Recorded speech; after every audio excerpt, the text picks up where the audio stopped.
Perkenalkan, nama saya Ripka Fitriani, saya dari Prodi S1 Kebidanan semester 3, Stikes Majapahit, Mojokerto. Jadi, di sini saya akan menjelaskan yaitu mekanisme pelepasan dan pengeluaran plasenta.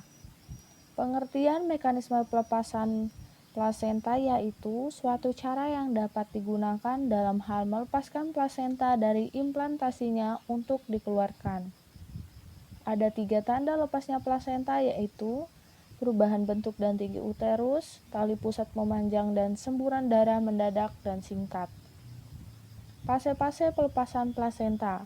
Proses kelahiran plasenta ini berlangsung 5 hingga 30 menit dengan kontraksi uterus 2-3 menit sekali. Antara multipara dan primipara biasanya tidak terdapat perbedaan pada durasi kala 3. Kala 3 ini pun terdiri dari 2 fase. Yang pertama adalah fase pelepasan uri dan pengeluaran plasenta. Fase pelepasan uri. Selama proses persalinan terjadi, kontraksi antara otot rahim yang disertai retraksi, artinya panjang otot rahim tidak kembali pada panjang semula sehingga plasenta terlepas dari implantasinya. Umumnya, pelepasan terjadi dalam 5 menit terakhir kala 2. Pengeluaran uri. Prasat-prasat untuk mengetahui lepasnya uri antara lain, yang pertama adalah Kushner. Dengan meletakkan tangan disertai tekanan di atas simfisis, tali pusat ditegangkan, maka bila tali pusat masuk atau belum lepas, jika diam atau maju, atau sudah lepas. Yang kedua adalah Klein. Saat ada his atau kontraksi, rahim kita didorong sedikit. Bila tali pusat kembali atau belum lepas, diam dan turunkan atau sudah lepas. Yang ketiga adalah Strassman. Tegangkan tali pusat dan ketok pundus bila tali pusat bergetar atau belum lepas, tidak bergetar atau sudah lepas. Rahim menonjol di atas simfisis, tali pusat bertambah panjang. Rahim bundar dan keras, keluar darah secara tiba-tiba. Menurut Mokhtar, 1998, fase-fase dalam pengeluaran uri meliputi cara lepasnya uri ada beberapa macam, yaitu mekanisme Schultz, pelepasan plasenta yang dimulai dari sentral atau bagian tengah sehingga terjadi bekuan retroplasenta. Tanda pelepasan dari tengah ini mengakibatkan perdarahan tidak terjadi sebelum plasenta lahir. Perdarahan terjadi setelah plasenta lahir. Yang kedua, mekanisme Duncan. Terjadi pelepasan plasenta dari pinggir atau bersamaan dari pinggir dan tengah mengakibatkan semburan darah sebelum plasenta lahir. Pelepasan plasenta. Setelah bayi lahir, terjadi kontraksi uterus, mengakibatkan volume rongga uterus berkurang, dinding uterus menebal. Pada tempat implantasinya, di plasenta juga terjadi penurunan luas area. Ukuran plasenta tidak berubah, sehingga menyebabkan plasenta terlipat, menebal dan akhirnya terlepas dari dinding uterus.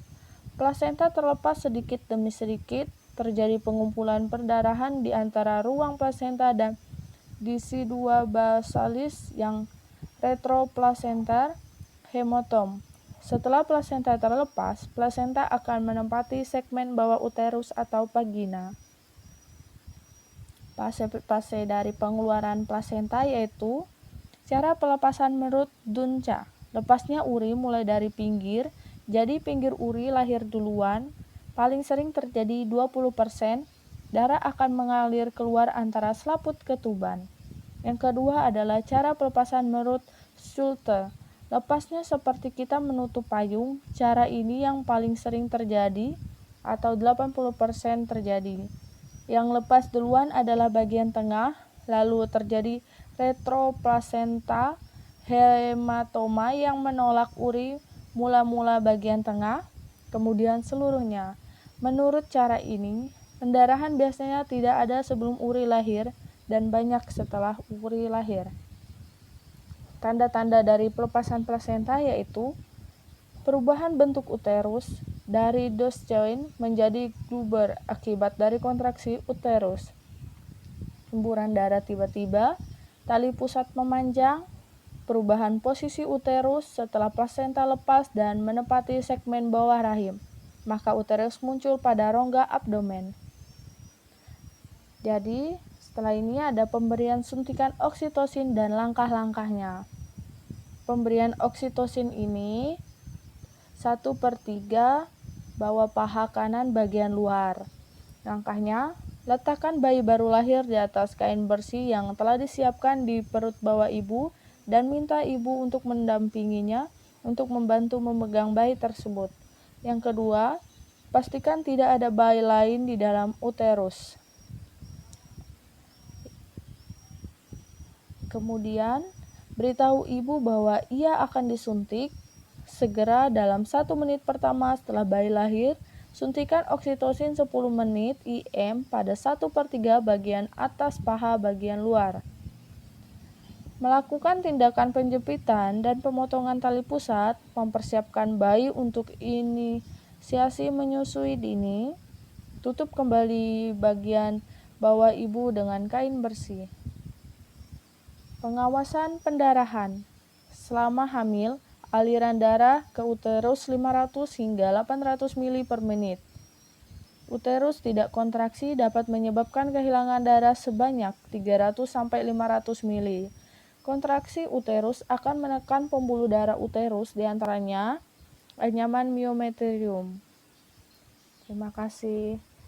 Ini yang dapat saya berikan, dan di sini saya akan memberikan contoh bagaimana cara melepaskan plasenta.